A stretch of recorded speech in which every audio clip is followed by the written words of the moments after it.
In today's video, I'm going to teach you how to create a gradient background in Photoshop. This is a simple and effective way to give your design a more polished and professional look. And the best part is that it only takes a few clicks once you know where everything is. If you're working on a thumbnail, poster, social media graphic, or just want a more interesting background for your project, this method is a great one to learn.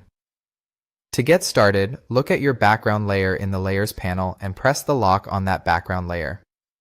Unlocking it allows you to apply more editing options directly to the layer, which is important for what we're about to do next. After that, double-click on the layer box to open the Layer Style pop-up. This is where Photoshop gives you a variety of effects you can apply to a layer, and for this tutorial, the one we want is Gradient Overlay.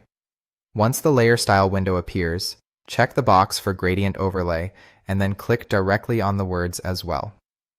That second click is important because it opens the full settings panel where you can actually customize how the gradient looks instead of just turning it on.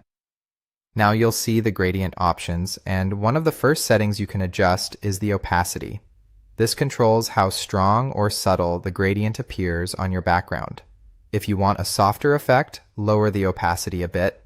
If you want the colors to stand out more, keep it higher. Next, change the gradient preset colors. This is where you can really customize the mood and style of your background.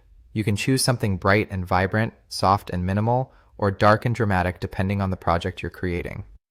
Take a moment here to try a few combinations and see what fits best. You can also change the style of the gradient along with the angle, the scale, and the method. The style affects the overall direction or shape of the blend, while the angle changes the direction the colors flow. Scale lets you control how large or condensed the gradient looks, and the method changes the way the transition is applied. Small adjustments in these settings can make a big difference, so it's worth experimenting until it looks right. Once you're happy with the presets and settings you like, press OK and you're done. That's how to create a gradient background in Photoshop quickly and cleanly.